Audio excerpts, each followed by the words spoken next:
Assalamualaikum warahmatullahi wabarakatuh. Salam sejahtera untuk kita semua. Salam Om Swastiastu, Namo Buddhaya, salam kebajikan.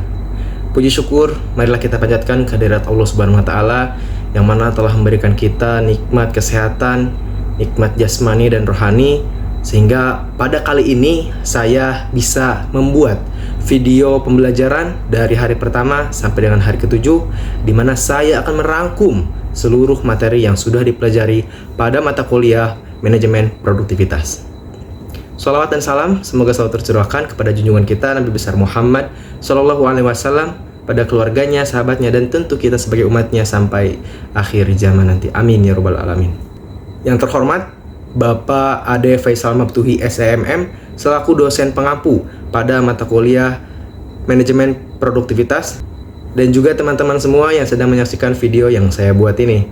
Dibuatnya video ini untuk memenuhi tugas UTS dari mata kuliah Manajemen Produktivitas. Sebelum pada materi yang akan saya sampaikan, izinkan saya untuk memperkenalkan diri terlebih dahulu. Nama saya Teguh Komarullah, NIM 223038, Prodi Manajemen semester 6, kelas RH6. Pembahasan yang pertama mengenai definisi produktivitas. Produktivitas merupakan salah satu aspek penting dalam mengukur keberhasilan suatu organisasi atau negara dalam memanfaatkan sumber daya yang ada untuk menghasilkan output yang maksimal.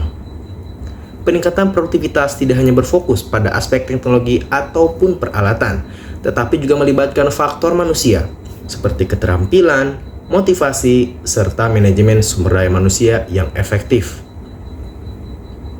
Dalam konteks ini, manajemen produktivitas pada produk manajemen sumber daya manusia memiliki peran yang sangat penting untuk mengidentifikasi dan mengevaluasi upaya-upaya yang dapat meningkatkan produktivitas sekaligus memastikan keberlanjutan dan efisiensi penggunaan sumber daya. Produktivitas dapat didefinisikan sebagai rasio antara output dan juga input.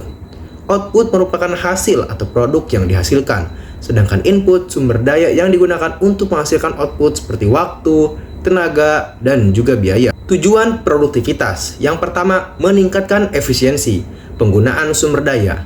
Kemudian yang kedua, meningkatkan output atau hasil yang dihasilkan. Yang ketiga, mengurangi biaya yang tidak perlu. Faktor yang mempengaruhi produktivitas. Yang pertama, ada kualitas sumber daya yang digunakan. Yang kedua, teknologi yang digunakan untuk meningkatkan produktivitas. Yang ketiga, motivasi dan kepuasan kerja karyawan. Yang keempat, proses kerja yang efektif dan juga efisien. Pembahasan kedua mengenai ekivalensi. Ekivalensi adalah konsep yang digunakan untuk mengukur dan membandingkan nilai atau kuantitas yang berbeda-beda dalam suatu sistem atau proses. Ekivalensi dapat didefinisikan sebagai kesetaraan atau kesamaan nilai antara dua atau lebih entitas yang berbeda-beda. Contoh ekivalensi. Yang pertama, ekivalensi waktu.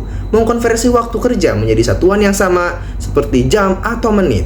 Dua, ekivalensi biaya. Mengkonversi biaya menjadi satuan yang sama seperti rupiah dan atau dolar. Yang ketiga, ekivalensi produksi. Mengkonversi output produksi menjadi satuan yang sama seperti unit atau ton. Kemudian persyaratan untuk membandingkan perusahaan. Yang pertama itu kriteria yang jelas. Menentukan kriteria yang jelas dan relevan untuk membandingkan perusahaan seperti kinerja keuangan, ukuran perusahaan, atau industri. Kedua, data yang akurat. Memiliki data yang akurat dan dapat dipercaya tentang perusahaan yang akan dibandingkan. Yang ketiga, metode perbandingan yang tepat. Menggunakan metode perbandingan yang tepat seperti analisis rasio atau analisis tren. Yang keempat, konteks yang sama. Mempertimbangkan konteks yang sama untuk perusahaan yang dibandingkan seperti industri atau lokasi di geografis. 5. Tujuan perbandingan yang jelas. Menentukan tujuan perbandingan yang jelas seperti untuk menentukan perusahaan yang paling menguntungkan atau perusahaan yang paling efisien. Pembahasan ketiga mengenai penyebab dan dampak peningkatan produktivitas. Yang pertama itu ada inovasi teknologi. Merupakan salah satu penyebab utama yang dapat meningkatkan produktivitas dalam sebuah organisasi dengan penerapan teknologi baru. Organisasi dapat mengurangi waktu produksi, meningkatkan akurasi, kemudian mengurangi biaya, dan mempercepat proses produksi. Kemudian peningkatan keterampilan sumber daya manusia. Sumber daya manusia ini adalah salah satu aset terpenting dalam sebuah organisasi. Peningkatan keterampilan dan pengetahuan karyawan akan berkontribusi secara signifikan terhadap peningkatan produktivitas. Kemudian ada pengelolaan sumber daya yang efisien. Pada pengelolaan sumber daya yang efisien, baik dari segi waktu, tenaga kerja, maupun bahan baku, merupakan faktor-faktor penting dalam peningkatan produktivitas. Kebijakan pemerintah dan lingkungan ekonomi. Kebijakan pemerintah dan kondisi ekonomi yang stabil juga dapat mempengaruhi produktivitas. Kebijakan yang mendukung inovasi, investasi, dan juga pengembangan infrastruktur akan menciptakan lingkungan yang kondusif untuk peningkatan produktivitas. Kemudian ada motivasi dan juga kepemimpinan dalam organisasi. Kepemimpinan yang efektif dan sistem motivasi yang baik adalah elemen-elemen penting yang mempengaruhi produktivitas. Dampak peningkatan produktivitas itu yang pertama ada dampak terhadap kinerja organisasi, dampak terhadap pertumbuhan ekonomi, ketiga ada dampak terhadap kesejahteraan sosial, yang keempat ada dampak terhadap lingkungan, kemudian dampak terhadap pengangguran dan struktur tenaga kerja, dampak terhadap daya saing global. Pembahasan yang keempat mengenai siklus produktivitas dan pengukuran produktivitas. Siklus produktivitas adalah rangkaian langkah-langkah yang dilakukan untuk meningkatkan efisiensi dan efektivitas dalam mencapai tujuan. Proses ini dimulai dengan perencanaan dan diakhiri dengan evaluasi dan perbaikan berkelanjutan. Tujuannya adalah untuk memastikan bahwa sumber daya seperti waktu, tenaga kerja, dan materi digunakan dengan sebaik-baiknya untuk mencapai hasil yang optimal. Siklus ini mencakup berbagai tahapan yang saling berkaitan dan berulang untuk menghasilkan hasil yang lebih baik dari waktu ke waktu. Konsep ini terdiri dari 4 tahap utama yang saling terkait. Yang pertama, pengukuran produktivitas atau productivity measurement. Tahap ini melibatkan proses pengumpulan data dan informasi untuk mengukur tingkat produktivitas suatu unit operasional ataupun perusahaan. Tujuan dari pengukuran ini adalah untuk mengetahui kinerja saat ini dan mengidentifikasi area yang memerlukan perbaikan. Kemudian yang kedua, evaluasi produktivitas atau productivity evaluation. Setelah pengukuran dilakukan, tahap selanjutnya ini adalah mengevaluasi hasil pengukuran tersebut. Evaluasi ini bertujuan untuk menganalisis faktor-faktor yang mempengaruhi produktivitas, baik faktor positif maupun faktor negatif. Hasil evaluasi akan menjadi dasar untuk perencanaan peningkatan produktivitas. Kemudian yang ketiga ada perencanaan produktivitas atau productivity planning. Berdasarkan hasil evaluasi, perusahaan menyusun rencana tindakan untuk meningkatkan produktivitas. Rencana ini mencakup penetapan target, pemilihan strategi, dan alokasi sumber daya. Yang keempat, peningkatan productivity improvement. Tahap ini melibatkan implementasi rencana tindakan yang telah disusun. Perusahaan melakukan upaya-upaya perbaikan untuk meningkatkan efisiensi dan efektivitas proses produksi. Siklus ini akan kembali lagi ke tahap pengukuran produktivitas. Tahapan ini dapat berbeda-beda bergantung kepada pendekatan yang digunakan. Yang pertama itu perencanaan atau planning. Kemudian yang kedua mengukur atau measurement.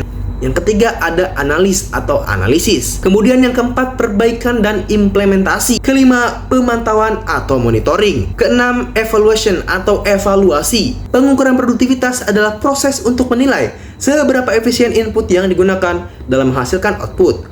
Pengukuran ini membantu untuk memahami tingkat efisiensi organisasi atau individu dalam memanfaatkan sumber daya. Tahapan manajemen produktivitas meliputi 5 langkah. Yang pertama ada planning, perencanaan. 2, organizing, pengorganisasian. 3, executing atau pelaksanaan. 4, measuring atau pengukuran. Kelima, evaluasi dan perbaikan.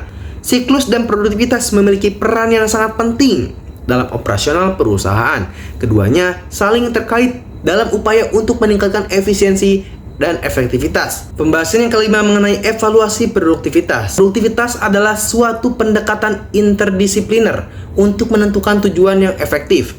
Pembuatan rencana aplikasi penggunaan cara yang produktivitas untuk menggunakan sumber-sumber secara efisien dan tetap menjaga adanya kualitas yang tinggi. Langkah-langkah evaluasi produktivitas. Yang pertama, menentukan tujuan evaluasi, di mana menentukan tujuan evaluasi produktivitas ini seperti meningkatkan efisiensi atau meningkatkan output. Mengidentifikasi indikator produktivitas. Mengidentifikasi indikator produktivitas yang relevan seperti rasio output per jam kerja atau rasio output per biaya. Kemudian yang ketiga, mengumpulkan data yang diperlukan untuk evaluasi produktivitas seperti data output, jam kerja, dan biaya. Yang keempat, menganalisis data. Menganalisis data yang telah dikumpulkan untuk menentukan tingkat produktivitas. Yang kelima, mengidentifikasi kelemahan. Mengidentifikasi kelemahan dan kekurangan dalam proses produksi dan atau penggunaan sumber daya. Yang keenam, mengembangkan rekomendasi, di mana mengembangkan rekomendasi untuk meningkatkan produktivitas seperti meningkatkan efisiensi atau mengurangi biaya. Ketujuh, mengimplementasikan perubahan. Mengimplementasikan perubahan yang diperlukan untuk meningkatkan produktivitas. Pembahasan ke-6 mengenai perencanaan produktivitas jangka panjang versus jangka pendek. SMART, langkah-langkah untuk mencapai target.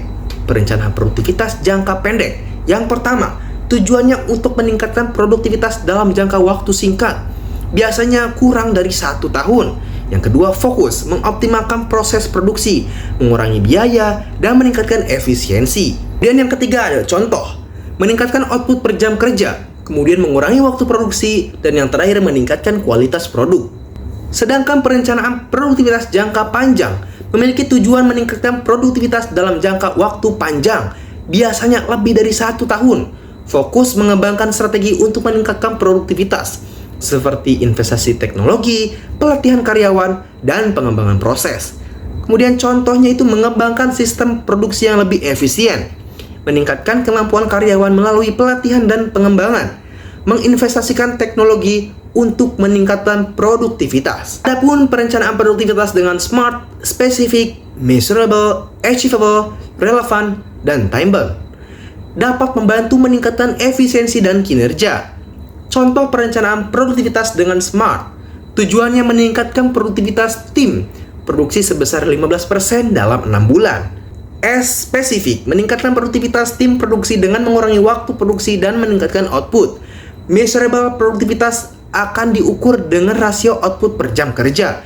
Achievable, target 15%. Peningkatan produktivitas dapat dicapai dengan meningkatkan efisiensi proses produksi dan mengurangi waktu produksi. Relevan, meningkatkan produktivitas tim produksi akan membantu meningkatkan kinerja perusahaan secara keseluruhan. Kemudian yang terakhir, time bound, target produksi akan dicapai dalam 6 bulan. Adapun langkah-langkah untuk mencapai target, yang pertama ada menganalisis proses produksi. Menganalisis proses produksi untuk mengidentifikasi kelemahan dan juga kekurangan yang ada. Kemudian yang kedua, mengembangkan rencana aksi. Mengembangkan rencana aksi untuk meningkatkan efisiensi proses produksi dan mengurangi waktu produksi. Yang ketiga, mengimplementasikan perubahan. Mengimplementasikan perubahan yang diperlukan untuk meningkatkan produktivitas. Yang keempat, mengawasi kemajuan. Mengawasi kemajuan produktivitas secara teratur untuk memastikan bahwa target tercapai. Yang kelima, mengevaluasi hasil, di mana mengevaluasi hasil produktivitas setelah 6 bulan untuk menentukan apakah target tercapai. Pembahasan yang terakhir mengenai productivity improvement dan sustaining. Productivity improvement menjadikan tantangan sebagai pendorong produktivitas. Produktivitas kerja adalah perbandingan antara hasil kerja dengan sumber daya yang digunakan. Tujuan dari manajemen produktivitas adalah efektif dan efisien, yaitu memberdayakan sumber daya seminimal mungkin untuk mendapatkan hasil yang maksimal. Efektivitas adalah merupakan derajat pencapaian output dari sistem produksi. Efisiensi adalah ukuran yang menunjuk sejauh mana sumber-sumber daya yang digunakan dalam proses produksi untuk menghasilkan output.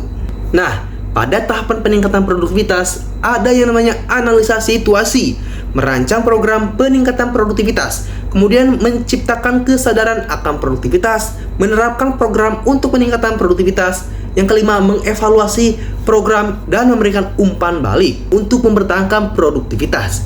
Yang pertama, mengawasi kemajuan. Mengawasi kemajuan produktivitas secara teratur untuk memastikan bahwa target tercapai. 2. Mengevaluasi hasil produktivitas secara teratur untuk menentukan apakah target tercapai. Mengidentifikasi kelemahan. Mengidentifikasi kelemahan dan kekurangan dalam proses produksi atau penggunaan sumber daya. Kemudian yang keempat, mengembangkan strategi. Mengembangkan strategi untuk mempertahankan produktivitas seperti meningkatkan efisiensi atau mengurangi biaya. Yang kelima, menginvestasikan dalam pelatihan. Menginvestasikan dalam pelatihan karyawan untuk meningkatkan kemampuan dan pengetahuan mereka. Keenam, menggunakan teknologi untuk meningkatkan efisiensi proses produksi dan juga mengurangi biaya. Ketujuh, mengoptimalkan proses produksi untuk meningkatkan efisiensi dan juga mengurangi biaya. Kedelapan, mengelola sumber daya. Mengelola sumber daya dengan efektif dan juga baik untuk mempertahankan produktivitas. Faktor yang mempengaruhi produktivitas. Pertama itu motivasi karyawan.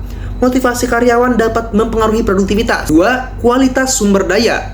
Kualitas sumber daya dapat mempengaruhi produktivitas. Tiga, teknologi dapat mempengaruhi produktivitas. Dan yang terakhir, proses produksi dapat mempengaruhi produktivitas. Dan mengenai resume buku atau tugas pribadi, saya membaca manajemen sumber daya manusia produktivitas kerja yang dibuat oleh Khotim Fadli dan Mukhibatul Husnia pada bab 8. Mohon maaf atas kekurangan dan juga kesalahan-kesalahan yang ada. Saya Teguh Komarullah pamit undur diri. Terima kasih, semoga bermanfaat. Wassalamualaikum warahmatullahi wabarakatuh.